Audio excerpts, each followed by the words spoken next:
Today, we're going to talk about how to fix an unfair schedule.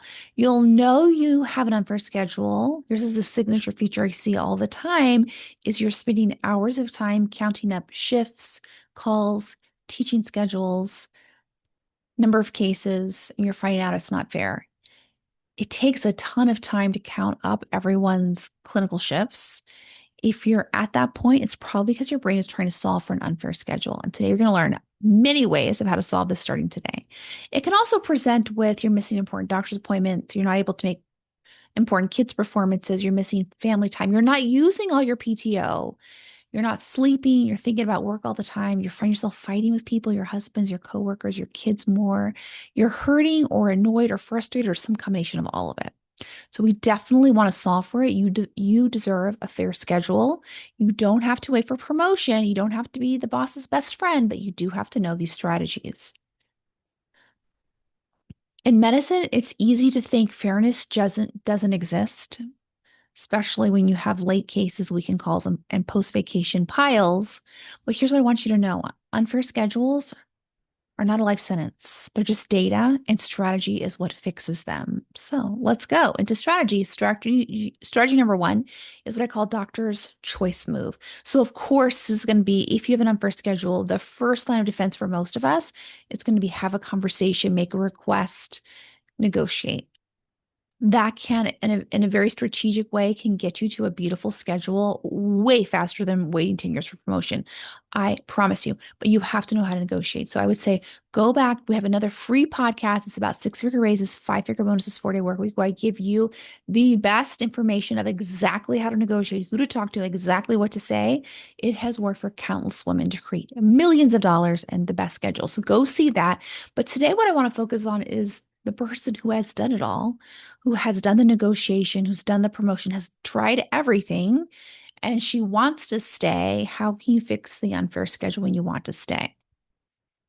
My story, just to give you a little background, is when I started off as faculty, I noticed pretty quickly the schedule was really out of balance. Our hardest days were Wednesdays, our big surgical cases, and Thursday GI biopsies. And I was just marked for every Wednesday, Thursday, every one of them. Wednesday resections, Thursday biopsies. I mean, these were the 2 days that were like double every other day. And it was just Arnold, Arnold, Arnold, Arnold. I mean, it was just clear as day. And I found myself counting the schedules and looking, and there's nothing wrong with that. It just means there's an unfair schedule here. And having that data, what I find universally is it just inflames the situation. I'm not saying don't count, but I promise you, if you're counting, you're going to find something unfair and it's going to feel very uncomfortable slash angry. And maybe that's a good thing. Maybe you want to look to see so you can bring data to move your conversations forward. The other thing, though, is that I think counting shifts and bring them to faculty often doesn't help because the boss who wrote the schedule often already knows or doesn't really care. So my example here is I would bring the schedule to my boss and I would say, hey, listen, the schedule's super imbalanced. I have all this support for all these different roles and leadership positions I'm handling, and I'm carrying the heaviest service load. I've got the highest RVUs. What can we do to adjust it? And every year she would say, "Oh, of course, yes, yes, we're not following our contract."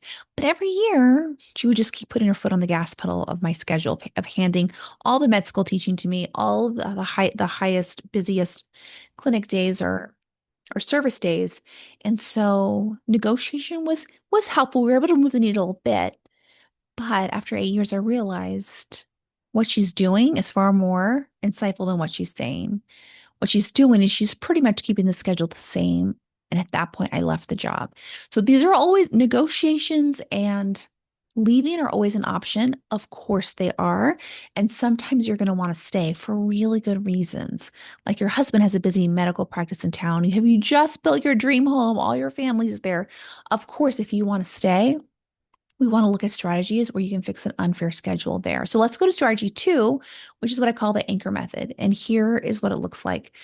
What specifically would be a win for you on the schedule? Give me one sentence, fill it in. For a client, I did this recently. She's like, I just want to leave at 6 p.m. every day. That's it. very specific, right? We can solve for that. That is manageable. And that's a metric we can move for. I think where most of us go wrong is we tell ourselves, I want to be appreciated. I want to be respected. I want to be seen. I want them to honor their contract. Like these very big, lofty things that involve other people acting in ways we can't control, that will always lead you to frustration and failure. We want to instead focus on what you want because what you want matters. Because of all the people in the world in this hospital, I promise you, you're the most important, at least to me, and definitely to you and your family. So we want to go from these big, lofty, I want to be recognized, seen, and valued to something very specific. I want to leave by 6 p.m. Okay, now we have a goal under your control. Now we can move forward. So the anchor method is figure out what that one thing is that would make a lot of different in your life. Maybe it would be not coming to work on the weekends, leaving every day at 6 p.m., using all your PTO. Figure out what that one very specific thing is, and then that becomes your anchor. You're going to use it for a filter for every decision. So when you get to a decision point in your day and someone says, do you want to write this paper? Can you cover this shift? You're going to look against your filter. If this decision helps you leave at 6 p.m. and it sounds exciting and amazing, do it. If this thing that you're at, this decision point that you're at, has you leaving later than 6, the answer has to be no. And I'll show you how to say no in a moment. But the idea is in strategy 2, stop negotiating against yourself. Stop negotiating against ourselves. Stop negotiating against yourself. So what it looks like is someone says, yeah, I want to leave at 6 and 6 p.m. comes along. And then they're like, oh, well, I should just check my email. I should just order some stains. I should just review the cases for tomorrow. I should just do this one more thing, 5 more minutes. Tomorrow's going to be worse if I don't get ahead today. Stop negotiating against yourself. If the one thing you want is to leave at 6, when the hand strikes 6, start heading toward your car or be in your car. What I find were super fascinating is when I help my clients figure out what is this one specific thing that would be a huge win for them right now, most of them, 99% of them, are able to create that today. They just have to drop the negotiating against themselves piece. You really can leave at 6 p.m. today. Whatever's in the way of that is probably needs coaching, decisions, recommitment to your anchor result. Now, hear me, I do get it. Like sometimes you won't be able to leave at 6 if you're on call, you have a tumor board, there's a late procedure. I get what it's like to be a doctor. I am one, but it is not true that that rule is in place 365 days a year. That is a lie your brain's trying to tell you. And what I gotta consider, what if, okay, I can't leave at 6 p.m. every day, but at least half the days I could. Now we've made huge ground to making your unfair schedule fair. And I see this time and time and time again. I've had a client who, record time, I've had several clients do this now, who joined the program and within 1 week was at part-time hours. Here's how she did it. This is our philosophy is you start your day knowing exactly what time you're going to leave. You tell your kids, you tell your husband, you tell yourself, we're leaving at 4 p.m. today. She just told herself, there's nothing I need to be doing after 4. Nothing good is happening after 4. That's when the mistakes get made. That's when I get trapped in after hour traffic. She tells herself at the beginning of the day is 4 p.m. and her brain works towards getting all her work done by 4 p.m. And when 4 p.m. comes, she's in the car buckling up her seatbelt and supporting herself at each step. Things that help her. We came up with this is important to me. My happiness is worth it. This is how I make an unfair schedule fair to me and my family. Notice there's no point in here that she skipped her work. She didn't do her work. She actually got better work done because she just trained her brain to be faster, which was easy to do when she wasn't totally exhausted, angry, and resentful of the job. She got along better with her boss and her colleagues because she wasn't so frustrated and exhausted and hungry and overweight and all the other things that happen when we're not taking care of ourselves. When you anchor into what you want, your path will become clear, decisions will become easy. You'll stop wasting so much time negotiating with yourself. Everything either will support your anchor or it won't. If it doesn't, stop bending yourself to fit the broken system. Make a decision instead. Our strategy 2 is boundary rehab. Don't confuse being a team player with being endlessly available. So some quick boundaries that can help you this week is start volunteering less. I'm not saying never volunteer. I promise you, you will have infinite opportunities to volunteer your whole career, millions and billions of them. I'm just saying insert a little step, like maybe give yourself a week off of volunteering and check in to see what is the impact on your energy level. Or just tell yourself the next three things are going to be a no for me. Unless it's a hell yes in my body, they're going to be a no for three times. Just start taking a little time off of volunteering. Imagine this week, all you have to do the next 5 days, work days, is just do your job. That's it. It's not going to be your job plus volunteering plus your fellow's work plus your colleague looks sick, so you'll pick up some cases from her. No, no, we're just going to focus on your job this week and see what the impact is on making your unfair schedule fair. So it's like slowing down on the volunteering. So things you're going to want to look out for.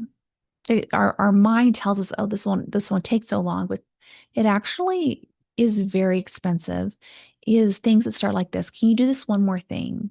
Could you take this lecture? It won't be that hard. I'm going to give you my slides. All you have to do is basically stand up there. Would you mind picking up a birthday cake on the way to work? Now, you may say that sounds ridiculous. These are all the things that was asked of me routinely. Can you get a birthday card on the way in? I was barely getting my kids' birthday cards. And they wanted me to get birthday cards and cakes and set up parties for people's birthday. Ridiculous. Stop saying yes to everything that comes your way. And doesn't mean you're making an enemy of someone, but it means you want to start finding ways to make your unfair schedule fair.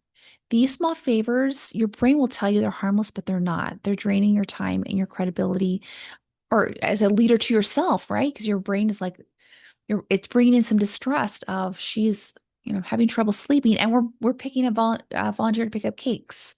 Like none of that makes sense to ourselves, and maybe not even to our family. So the idea is, where can we volunteer a little less? Where can we look for these? Just raise some awareness around some things that our brain says are harmless that are actually taking a lot of time and energy away for us, and could we be okay saying no? What's interesting is our brain's like, this won't take a lot of time to do. So if that's the case, it should actually be easy to say no to because it won't take a lot of time for someone else to do. But our brain like fights against us either way. First says, this won't take a lot of time, just do it. And also we can't say no because it's a huge inconvenience to other people. Like you really can't have it either way. The brain cannot have it either way. What makes sense is if you want to make your unfair schedule fair, we have to look for ways to reclaim some of your time and energy. Every no to something you don't want to do is a huge yes for you. And also, sometimes there is another person who generally wants to do it. I can't tell you how many times I was asked to do a research project or do a lecture or travel somewhere, and I didn't want to do it at all. And when that opportunity went to somebody else, they're like, oh my God, can you believe it? I get to do this research project, lead this, go travel here. I get to do this and that. I get this leadership title. It's really possible somebody in your group is begging for the thing that you don't even want to do. We could be generous in spreading these opportunities around. So, what are some ways to say no? You can play with it, but here's some ways I've said no to I've helped clients say no that's worked well. Is I'm sorry I can't, but thank you for understanding. I wish I could. I'll have to pass. I really can't. You can. I think there is a way of like what feels good in your body. That's how to say it. I think there's a lot of rhetoric in medicine for women. You should just say no. No is a complete sentence. I mean, it is, but if relationships are precious and our job is based on our relationships and our ability to negotiate is based on relationships, just saying no, I don't think serves us in the long run. No, period, when the chair says something can actually backfire and lead to a whole heap of punishments and punitive actions. And so I think it is worthwhile in our program, we're really based on our negotiations are based on relationships. We want to honor and protect our relationships. You probably shouldn't say no, period, when the chair writes you something. You want to kind of put some context in there, send it in a way that feels good to you so that it can be received in a good way. Boundaries. Another important boundary is spend less time commiserating with people who are miserable. I get a stressed out brain really wants to do this, but it will only make you feel worse. And it brings down the vibe of the whole group. It makes everyone feel worse. In the moment, we're like, oh, yeah, we all hate this person. The schedule's all unfair. Let's talk about it. But I'm telling you, energetically on your soul, it's going to make you feel worse long term. So, and the opposite is, you want to put some boundaries around this. And also, you want to spend some time with people who are happy in their job or who are loving their life because that is contagious. Just like misery is contagious, that joy is infectious too. That joy will feel really good in your body. I remember when I was really in burnout and I was just like trying to figure this out. And there was a colleague who I talked with a lot, who I mean, everything was something negative. You would say, it's a beautiful sunny day. She's like, I know the ozone. Ozone is the hole in the atmosphere is getting bigger. Global warming, we're all going to get melanoma. I mean, literally, she couldn't say anything positive. And I think it was because she was depressed, honestly. I think she was like not medicated and depressed. Who knows? That's just my guess. But at some point, I had to say, when I was really struggling, and every time I talked with her was a series of the sky is falling, I had to say, I I really value our friendship, but I can't hear how much you hate this job anymore. It's making my situation worse. So let's either not talk about it or talk about a million other things. Your family, their grandkids, our husbands, what we're going to do on the weekend. I have to take a pause on hating everything all the time. So are you with me on that? And that really helps. She was given this invitation to, okay, let's on purpose find beautiful things to talk about, or let's just take a pause on all the hateful stuff. And that was beautiful too. I'm not talking about toxic positivity, like pretending to be positive when we're not. We're just like, if we're really struggling, the last thing we need is more misery. So like pumping the brakes, putting a pause on making ourselves more miserable.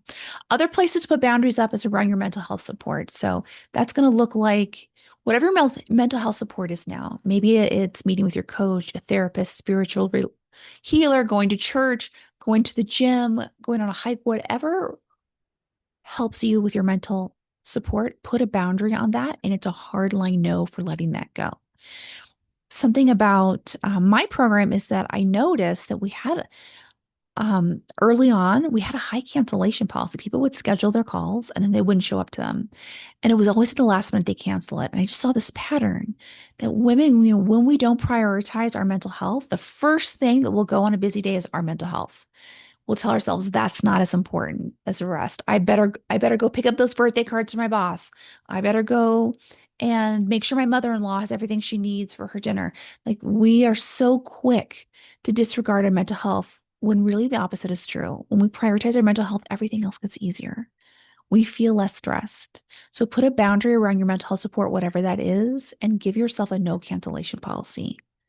I'll say in my practice now, we have a no cancellation policy, not because of my big meanie pants, but because I found when we did that, women would show up to their appointments, have breakthroughs and transformation, feel so much better right away, would negotiate for their six-figure raise, five-figure bonus, 4-day work week.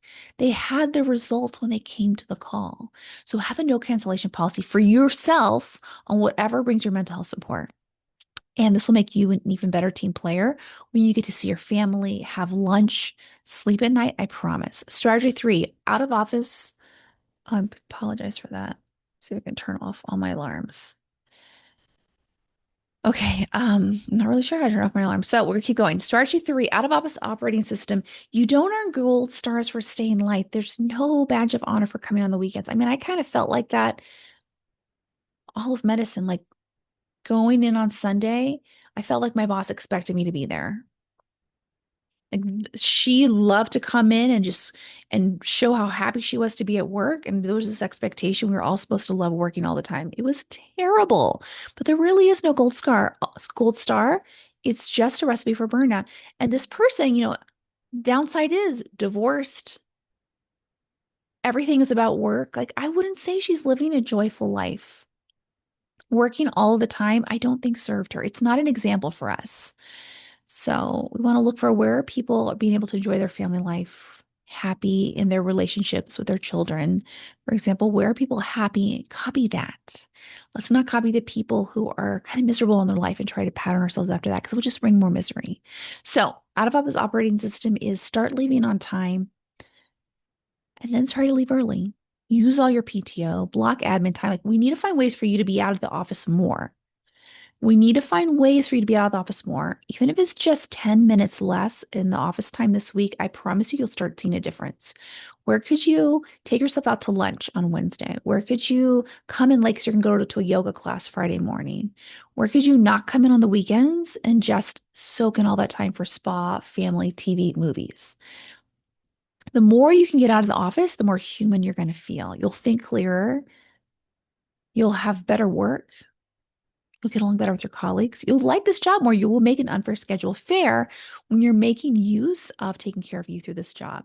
Use your PTO. So I teach my clients that we are going to block out at least 1 week off per quarter, 12 months in advance. And then we're going to book and pay for plane tickets, luxury hotels, or whatever they want to do, like resorts or camping, whatever it is they do. We're going to put money down so you use your PTO. Makeup time. So when you have a hard week, you know you're going to be on call for 7 days. Take a day off the next week and use it as a spa day. Get together with your girlfriends, have a date night, do a family movie night. So we want to start putting on your calendar fun things so that we can start making this unfair schedule fair. But we have to schedule it. Otherwise, our brain often won't do it or it'll just default back into work. Strategy 4, the joy injection method. So this is about when you're at work, bringing joy into the workplace. If you're going to be at work, make it joyful. Bring your favorite snacks, bring M&Ms, favorite music, have your favorite podcast on, have dance breaks, wear your favorite socks. Find a colleague that brings you light, go out to lunch with them. Send a funny gift to your kid. Joy in medicine is a rebellious thing to do. Be a rebel with me. All right, journal prompts. Grab your journal, your notes app, and here are your prompts for this week. 1 is, what do I resent most about my schedule? 2, how can I make my schedule just 10% better starting today with one of the strategies that I heard today? 3, what would be my dream schedule? What one thing, one specific thing, like leaving work at 6 p.m., what would make my schedule a dream schedule? Next question is, how can I get 10% closer to that today? Next question is, what's one small yes I keep giving that's draining me for these harmless activities and quotes? Or can I just replace that with a loving no instead? Next, what boundary would instantly create more peace, energy, and fulfillment if I just honored it?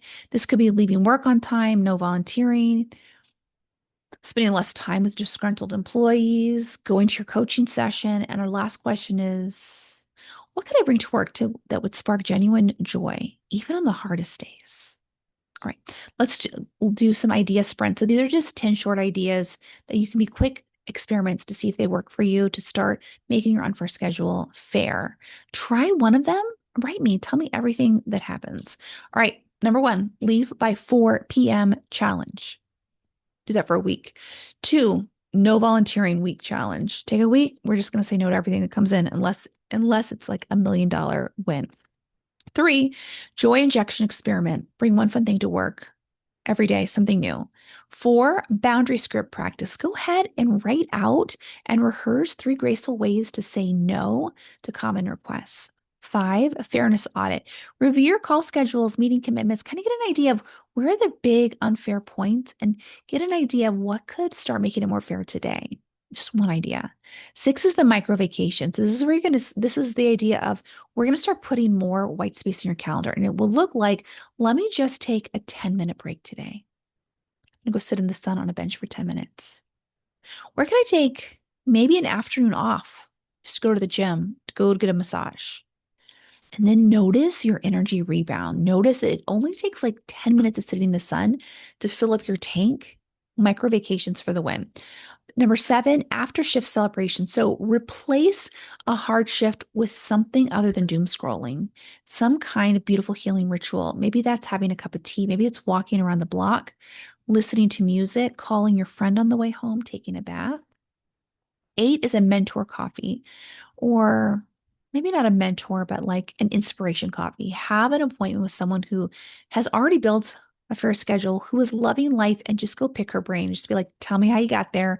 Try one of those things today. By the way, this podcast is loaded with that, with tips, but yeah, expand your circle of ideas. 9, work joy swap. So if you're going to be asked to do something cumbersome this week, we're going to say no to that. And we're going to say yes to an energizing activity. So it's not just saying no for no's sake. No, and then we're going to tie it to a yes. We're going to say no to a med school lecture, but we're going to say yes to picking up my kid at noon and giving them a surprise trip to the mall, for example. 10 is a weekend reset rule. Go ahead and pick out a block of time in this next weekend. We're going to do 0 work. And then just protect it like it was a surgery case. Could be an hour, it could be a full day. These short sprints are just experiments to remind you that you Run your schedule. You really do. You have so much influence. You definitely can make an unfair schedule fair. So, in closing, when the schedule is unfair, it's not a sign to tolerate more. It's not an opportunity to beat yourself up for not being better. It's not necessarily the best use of time to hate our boss for all of this because hate doesn't feel good in our body. Instead, it's just data. It's an invitation to make smart, clear, strong decisions. Be strategic, negotiate for you want. Create and hold healthy boundaries. Get out more. Bring joy back. This is how we change medicine from the inside out. If you want help making your unfair schedule fair, which is what I do every day of the week, I'm in fact an expert at it. I want you to take this opportunity to book a free sales call below. On this call, there'll be no sales pressure, and I'm going to outline 3 transformational strategies customized to your life and no one else. Your whole life will be different for it. You'll have it forever no matter what you decide. And if you love it, you can join my program this week and we can make sure, guarantee that your unfair schedule becomes fair right away. Have a beautiful week, everyone. See you next time. Bye.